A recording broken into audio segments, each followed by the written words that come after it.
Hello everyone, Assalamu alaikum. This is Nusrat Jahan Momo and welcome back to my channel. সবাই কেমন আছেন? কি অবস্থা? আশা করছি সবাই ভালো আছেন।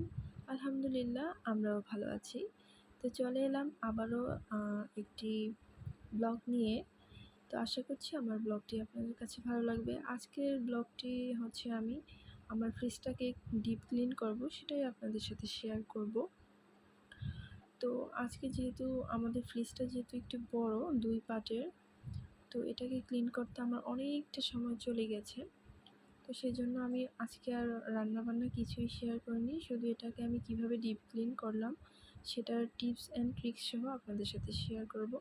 প্রথমেই তো দেখিয়ে দিলাম ফ্রিজটা আমি অনেক দিন ধরে ক্লিন করছিলাম না আপনাদের সাথে শেয়ার করব বলে, না হলে কিন্তু আমি আরও একটু কম ময়লা থাকতেই ক্লিন করে নিই।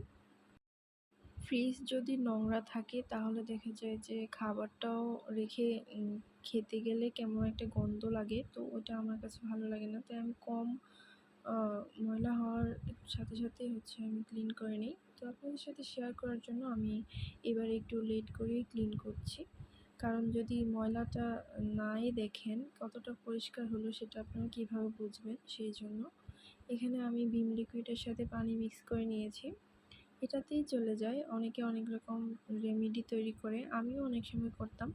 তো এখন দেখলাম যে ভিম লিকুইড দিয়ে ভালো পরিষ্কার হয়ে যায়, সেজন্য আর আমি আলাদা করে কিছু বানাইনি, মানে কোনো লিকুইড টাইপের কোনো কিছু বানাইনি, এটা দিয়ে ভালো পরিষ্কার করে নিয়েছি।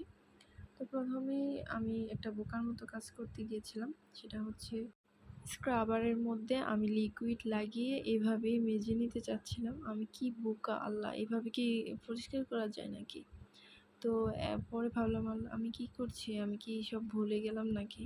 তারপর আমি সবগুলো আস্তে আস্তে নামিয়ে নিচ্ছি।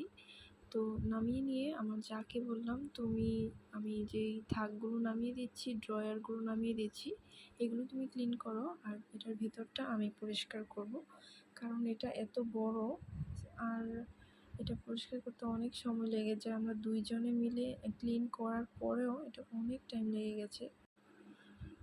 ডিপ ফ্রিজের তাকগুলো বের করে, মানে ড্রয়ার তার সব বের করে এখন আমি চলে এলাম আবারও সেই ভিম লিকুইডের মিক্সটা নিয়ে স্ক্রাবারে লাগিয়ে এখন আমি এটার ভিতরটা ভালো করে মেজে মেজে পরিষ্কার করে নিব। দেখেন কি পরিমাণে নোংরা হয়েছে।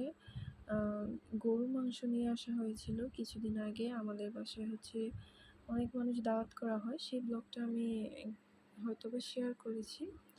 তো তখন এটা রাখা হয়েছে, তখন অনেক রক্ত এর মধ্যে পড়ে যায়।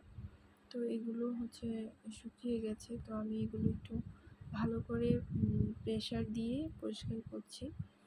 আর এটা পরিষ্কার করতে আমার এত বেশি কষ্ট হয়েছে। আমাদের জয়েন্ট ফ্যামিলি ঠিক আছে, তবে তাও কিন্তু আমাদের ফ্যামিলিতে অতটা মানুষ নেই, কারণ আমার হাজব্যান্ড, তারপর দেবর, ওরা তো বাহিরেই থাকে, মাঝে মাঝে ছুটিতে আসে, কিন্তু এমনি তো আর রেগুলার থাকে না। আর এখন ফ্যামিলিতে আছি আমি, আমার যা, আমার শ্বশুর শাশুড়ি আর আমার ছোট দেবর, আমরা 5 জন বর্তমানে সদস্য।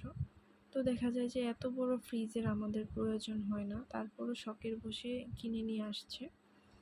আর ওই যে কুরবানি ঈদের সময় প্রয়োজন হয়, কারণ তখন তো গরু কুরবানি দেওয়া হয়, আর তখন ফ্রিজটা প্রয়োজন হয় খুব বেশি। তো এমনিতে নর্মাল সময়ে প্রয়োজন হয় না। আর এই তো আপনাদের সাথে কথা বলতে বলতে আমি ফ্রিজটার ডিপ সাইডের যে অংশটা, এটাকে আমি ভালোভাবে মেজে নিয়েছি। আর এখন আমি একটা গামছাকে ভিজিয়ে নিব, ভিজিয়ে নিয়ে সেই যে মেজে নেওয়া অংশটুকু ভালো করে 2 বার করে মুছে নিব। এটাতে পানি দেওয়া যাবে না, তাহলে ফ্রিজটা নষ্ট হয়ে যাওয়ার সম্ভাবনা থাকবে। সেই জন্য এই যে আমি একটা গামছার মধ্যে পানি ভিজিয়ে দিয়েছি, গামছাটাকে সুন্দর করে আরেকটু শুকনো শুকনো করে ফ্রিজটাকে মুছে নিচ্ছি। আর এখন যে আমি ফ্রিজটা পরিষ্কার করছি তার আরও একটা কারণ আছে, সেটা হচ্ছে এখন যেহেতু মাসের শেষ, তো মোটামুটি আমাদের সব বাজার, তারপর ফ্রিজের যে মাছ মাংস সব প্রায় শেষ। তো সেই জন্যই আমি আজ এটাকে ভালোভাবে ক্লিন করছি, কারণ 2-1 দিনের মধ্যে আবারও বাজার নিয়ে আসা হবে, তো ফ্রিজটাকে আবারও রিফিল করতে হবে। তো সেই জন্য এখন একটু ফাঁকা পেয়ে পরিষ্কার করে নিচ্ছি। আর আপনারা তো দেখতেই পেলেন আমি কিভাবে পরিষ্কার করলাম। আর পরিষ্কার করার পর আমার মানে এত শান্তি লাগছিল, ফ্রিজটাকে একদমই নতুনের মতো লাগছিল। কি বলবো, আপনারা যদি সরাসরি দেখতেন তাহলে আরও বুঝতে পারতেন, কারণ ক্যামেরাতে অতটা ভালোভাবে বোঝা যায় না এটা কী পরিমাণ পরিষ্কার হয়েছে। কোনো কিছু যখন নোংরা হয়ে থাকে দেখা যায় যে মাথার উপর একটা চাপ পড়ে থাকে, আমার একদমই কোনো কিছু ভালো লাগে না। তো আপনাদের সাথে শেয়ার করব দেখেই একটু লেট করে ফেলেছি। আর আমি ওই দিক থেকে ফ্রিজটাকে একদম নিট অ্যান্ড ক্লিন করে নিয়েছি। আর আমার যা এখানে ফ্রিজের যে তাক ড্রয়ার ওইগুলো পরিষ্কার করছে। তো আমিও একটু শ্যুট করে নিয়েছি আপনাদের সাথে শেয়ার করার জন্য, যেহেতু আজকের টাইটেলে থাকছে ফ্রিজ ডিপ ক্লিনিং করার প্রসেসিংটা, তাই সব কিছুই একটু শেয়ার করছি আপনাদের সাথে। তো এই তো আমার যা তো এই তাকগুলো ক্লিন করে নিচ্ছে, সেই সুযোগে আমি আপনাদের কাছ থেকে একটা কিছু চেয়ে নিচ্ছি। সেটা হচ্ছে, যারা এখনও আমার চ্যানেলটিকে সাবস্ক্রাইব করেননি তারা প্লিজ আশা করছি সাবস্ক্রাইব করে নেবেন।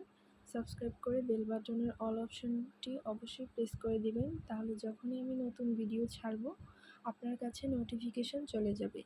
আর আপনার কাছে যদি আমার ভিডিওটি ভালো লেগে থাকে তাহলে প্লিজ একটা লাইক দিয়ে দিবেন।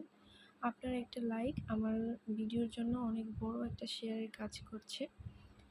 তো আর যারা লাইক দিয়ে কমেন্ট করে সাবস্ক্রাইব করে আমার পাশে প্রতিনিয়ত আছেন তাদেরকে আমি জানাই অনেক অনেক ধন্যবাদ। এই দিক থেকে আমি আপনাদের সাথে কথা বলছিলাম, আর অন্য দিক থেকে আমার যা কিন্তু ফ্রিজের সব তাক ড্রয়ার সব সুন্দর করে লাগিয়ে নিয়েছে। আর এখন ফ্রিজের ওভারভিউটা আপনাদের সাথে শেয়ার করছি। আমার এই ফ্রিজটা আপনাদের কাছে কেমন লেগেছে অবশ্যই কিন্তু কমেন্টের মাধ্যমে আমাকে জানাতে পারেন। আপনার সুন্দর সুন্দর কমেন্ট পড়তে আমার খুবই ভালো লাগে। আর এই ফ্রিজের ওভারলুকটা দেখে তো আমি নিজেই খুব আমার ভালো লাগছে। তো এখন আমি একে একে করে হচ্ছে যা যা জিনিস মোটামুটি ছিল, অনেক কিছুই তো ঘরে নেই, তো যেহেতু মাসের শেষ আগেই বললাম, তো যা যা ছিল সবগুলো একটু সুন্দর করে এটার মধ্যে সাজিয়ে নিয়েছি।